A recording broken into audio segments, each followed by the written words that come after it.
What's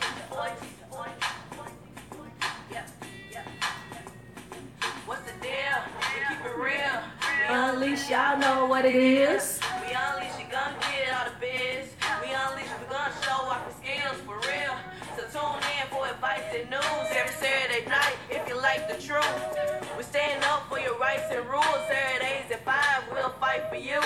Skitty and GQ for LGBTQ. We keep it simple. Come on we keep in. It equal. Skitty and GQ. It's unleashing time. We keep it simple. Thursday, August the 10th. Y'all know what it is. Unleashing time. Blow your whistle. Yes, yes, yes, yes. What's going on? And welcome to the Unleashed Voice podcast. And we're broadcasting live out of Memphis, Tennessee tonight. And I am your host for the evening. This is Gwen, GQ Clemens, coming to you straight from my living room. We right at home in the comfort of home, and we're gonna have a great time and a good dialogue tonight and a good show. And the title of this show tonight is gonna be Get Up. You are your own rescue. It's time to reclaim your time. That's what we're gonna talk about tonight, reclaiming your time. So, I'm not gonna prolong this thing. I'm gonna jump right on in and tell you exactly why I named the show this and why I want to discuss this theme. And the reason I want to discuss this theme is because on Facebook, on social media, Instagram, and wherever we all gather to collectively socialize, because that's what a lot of us do, virtually socialize now, you see a lot of despair in the comments. You see a lot of people posting their pain unknowingly and some knowingly, conscious and unconsciously. And it's kind of disheartening because a lot of the people that make these types of posts generally put the burden on other people for causing them the pain or the situation wherever they are and why they can't seem to get out of the situation, and they are waiting on somebody to rescue them. Either be it a parent, a sibling, a friend, a husband, a wife, or a significant partner. They're just waiting on somebody, the government, to come in and rescue them. And I'm just here to tell you today that you have the power to get up and be your own rescue. And it's time for us to stop looking outside, and it's time for us to start looking inside. So I want to just share with you this parable from John 5, 1 through 9. So there's a story in the Bible. I'm not preaching, so don't think I'm preaching. There's a story in the Bible about when Jesus went to the town of Jerusalem, and the Jews were having this feast. And there was this man at the pool of Bethesda. And Bethesda was known because it had 5 columns and was supposed to have healing waters. And people would gather there with different ailments, just in the multitudes, waiting to get in the water to get healed. But there's this particular man, for some reason that they talk about, was 38 years where he was on the ground. He laid there. 38 years, he was an invalid and trying to get in the water. So for some reason, when Jesus entered into Bethesda, he saw this particular man and he asked him, and I'm just going to talk like Jesus was talking in 2017, why are you laying here on the ground? And the man said, because every time I get ready to get into the pool, somebody get in my way. And I was waiting on some man or somebody to come and pick me up and put me in the water. And in the stroke of the tongue, Jesus said, get up, pick up your bed and walk. And the man got up, picked his bed up and walked off. So 38 years, this guy sat there and watched people beat him in the water to claim their healing. But now see, it's some more significant in this story is that only one person could get healed when the water was being stirred by the angels. And the water didn't move all the time. So the only time the healing would take place was when the water was moving, and that was a sign that the angels was there working a miracle. But we, in 2017, are in the same situation. We sit there on the sideline in our lives, and we wait on other people to come and help us. But the question today is, why did this guy wait 38 years? And what was so significant for him to just get up? Because it said that he was lame. He couldn't walk. He couldn't do anything. And a lot of us are lame, not physically, but we're lame in our thinking. So tonight we're going to tackle some of those things to help us understand that we have to get up and we have to take ownership of our own situation. We have to stop looking at other people to give us the answer and the solution, and we have to turn inward because we have the power, we have the indelible knowledge, we have all the things that we need to make sure that we can take care of ourselves. And one important thing that I want you to know is that if you are a person of faith and you have to pray all the time, well, there's some principles in praying to get whatever you need to happen in your life. But I got one big question. What happens when possibility meets faith? When possibility meets faith, I want y'all to think about that for a minute, because possibility is just having the forecast about whatever it is that you want to happen in your life. The situation, seeing yourself in this particular situation, seeing yourself in a healthy relationship, seeing yourself in this particular car, seeing yourself in this house, seeing yourself traveling, seeing yourself in this occupation, whatever it is, that's the possibility. The possibility is so big that we oftentimes forget that we have a such thing as a possibility for us. Then what happens when you put faith with possibility? Faith is the substance of things hoped for but unseen. But if you are in your possibility and you already see it and you put your faith behind it, you got to watch it happen. But there's one missing element a lot of us forget to do. You got to put some action behind it. You know, we will say, I'm praying and waiting on God to do something. Or I'm praying and waiting on God to send me a man. I'm waiting on God to send me a blessing. But faith without work is dead. You got to put some action behind your faith. You got to put action behind it. You got to get off your butt. You got to get up and do it. Because one thing that's going to happen, just like that water stirring, things don't happen all the time. So how many of you would wait, honestly, in your life 38 years for something to happen for you? How many? I don't think very many of us would, because by that time, we would have given up on that particular situation that we're dealing with. But for some reason, what if this guy would have gotten up and left and Jesus came in that particular town? He would have missed his blessing. So there's a multitude of lessons in this particular scripture that happened for this man right here. And the reason I chose this scripture is because it had so many intricate details. Because what also happened at this particular time was this healing took place on the Sabbath. And the Sabbath was a forbidden day for Jews to do any work. And matter of fact, Jesus was ridiculed for healing this man on the Sabbath. And they also plotted to kill him because they said that he wanted to make himself equal to God.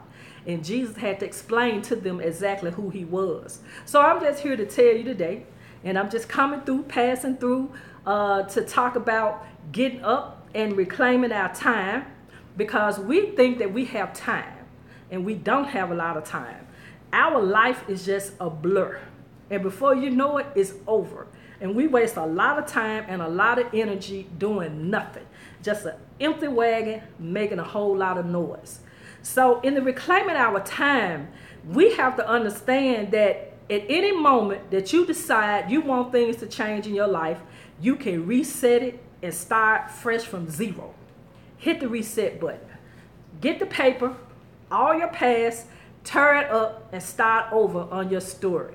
It's just that simple. It's just that simple. And I'm here to tell you, because me, myself, I hit the reset button about 10 years ago in my life. Things were going bad. Things were going downhill. I was in bad relationships. I was in financially bad situation, bad shape. I was unhappy in every aspect of my life. I was at my breaking point. But something happened when you hit rock bottom. When you hit rock bottom, they say if you fall down, make sure you land on your back, because if you can look up, you can get up. And I fell, but fortunately I landed on my back, and I was able to look up, and I was able to get up. And when I got up and dusted myself off, I made a conscious decision that this was not happening to me anymore. So I got real hungry. And when I say hungry, I'm not talking about food. I'm talking about for change. I got hungry to the point that I was radical in reinventing myself and doing things because I figured out that my mom, my dad, the person I was dating at the time, my sister, my brother, nobody could do it for me. And I had gotten to the point that prayer wasn't even working. But what happens through prayer? Prayer will send you the people that you need and point you in the right direction because the prayers have been answered. And the signs that you're looking for always come. You just have to be able to recognize them when they come. And that's almost like taking the blinders off your eyes and being ready to see and stop being blind. So for me, I don't mind being transparent because I think my testimony and my situation will help a lot of people. I had to totally let my old ways, my old habits, I had to die. I had to get rid of those things in order to live again, because I figured out that everything I had been doing in my life up until that point was not working. It was not working for the simple fact I didn't know what I was doing. And when I say I didn't know what I was doing, I was just going through life haphazardly, making up rules, meeting people, entering this situation with no intention, with no purpose, and with no vision behind what I was doing. There was no intention. It was just empty relationships because of social construct and people telling me that these were certain things that I needed to do and how I needed to do them. And that advice did not work for me. It might work for you, but it didn't work for me. So what I had to do, I had to hit the reset button. And I had to invest in myself. And I also had to invest in unlearning some things.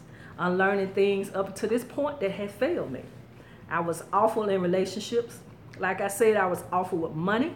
I was awful with finances. I was awful in being a parent. I was awful. In actuality, I really didn't even like myself because of I knew that I wasn't living up to my expectations. I knew that I was an underachiever, and I had no reason to be an underachiever, all because it was hard work, and I wanted the easy way. And all the time, it's not going to be easy. It's going to be hard. And when I say hard, it's nothing that's going to kill you. The hard work meaning that you're going to have to invest in yourself and you're going to have to give up some things, because we get into the habit of thinking that life is all about a good time. And it's not. You cannot party away your life. You cannot drink away or smoke away. Well, you can, but there will be no results to show for what you've done and what you've invested in yourself. You would get nothing out of it. Nothing. So in reinventing yourself and reinventing myself, I had to take on the responsibility of being around people and also allowing people to pour into me and mentor to me, be it through books, audio, video, meetings, counseling, dealing with problems that I had buried. I didn't even know were problems, but these things had to be addressed in my life in order for me to move forward and remove these barriers that I had unconsciously placed in front of me. And also I had to deal with a lot of hurt. And for most of us that will honestly admit, these things stem from childhood. You have childhood issues that haven't been addressed. And once you understand these things, that you have to address these things in order to heal. Some of us are adults walking around and we are filled with a lot of hurt and a lot of pain. And so I have a question. And one of the questions was, where did I go? Where did you go? Who were your mentors and why were they good mentors? Where did I go? The question was, where did I go to receive some of the healing that I received? Well, actually, it happened by chance. It happened by chance. And I was in a training class for a behavior modification study. And in order to become certified, we have to take the course. And it was a 40-hour course, 5 days a week, 8 hours a day. And during this course, I was able to tap into my aha moments. I was doing the coursework to be able to train and teach other people how to deal with their issues. And unbeknown to me, I was actually in that course to be trained and to also help expose my own issues. And there was the tipping point of when I began to address things that I did not know that I had. One thing that really, really helped me was that my belief system was faulty. I had no idea that I had a faulty belief system because I had never, honestly, even heard the word that we walk around in life with a belief system. And then I began to understand how my belief system developed. And my belief system developed from my environment. Our environment has a lot of influence on what we believe and the things that we're taught. And these things come from your parents, your grandparents, your school, your neighborhood, your culture, your tradition. And you go out in the world and you take what you are and you enter into the world, and then there goes culture clashes. There are things that you believe that other people do not believe. And therefore you have cultural clashes in relationships. You're brought up a different way. You meet somebody that's brought up another way, and you believe your way is right. They believe their way is right.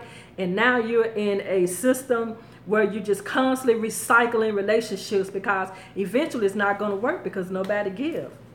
And those things were some things that helped me begin to pinpoint areas in my life that I needed to address. I needed to address growing up in a domestic violence household.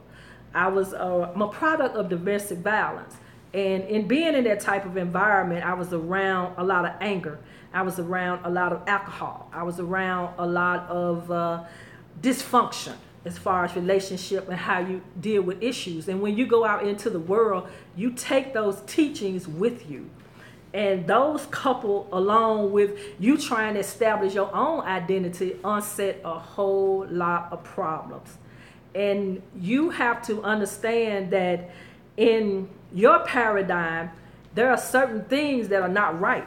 And in order for you to make it right, sometimes you have to learn that you have to shift. And what I mean by paradigm, our paradigm is our own bubble that we live in. All of us have a bubble that we live in, and we also have our conditions, our demands, our restrictions, all these things that we take in on our relationship.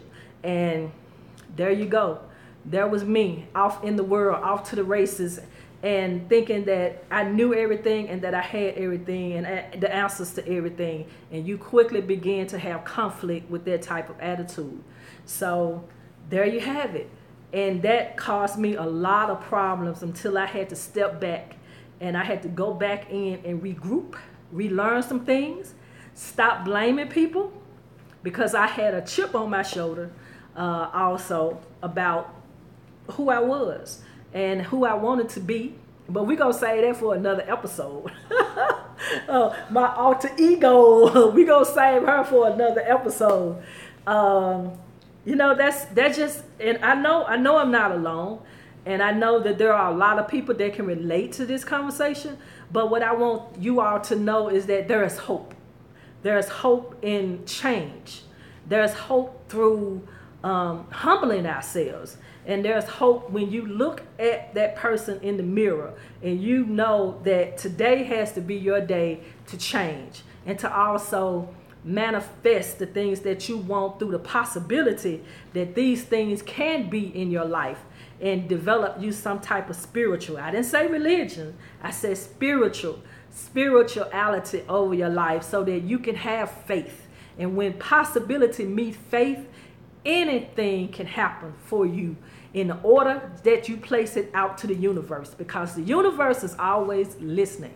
And the universe is there because we are not meant to suffer. We are not meant to be poor. We are not meant to live in pain. We are meant to be a reflection of the highest divine person that we can be. We are a reflection of God or whoever it is that is your supreme being. We are a reflection of that. And one thing about it, God cannot fail. God cannot lie. God will hear you, and God will put you where you need to be, or whoever it is that you reverence in your life. Or if you don't have that person, then I understand, but I happen to have that person. But I just came through tonight Thursday night to jump in on here to share that with you, to let you know that you are your own rescue. It's time to get up and reclaim our time. And I'm going to be back on Thursdays. And this is Gwen, 7 o'clock. I'm going to be here Thursday on YouTube. And also you can follow us on the Unleashed Voice on TUV Magazine, TUV Radio Show, the TUV on Instagram, the Unleashed Voice on Instagram. You can follow us on all social media platforms. Every Saturday, we on KWAM 990 and FM 107.9, broadcasting out of Memphis, Tennessee.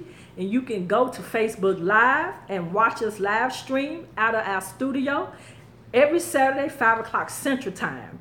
And we're here. We have a bi-monthly magazine. It's called The Unleashed Voice. We're in 36 cities. Jump on here. Tell me where you are if you need this magazine in your city, and we will get it there.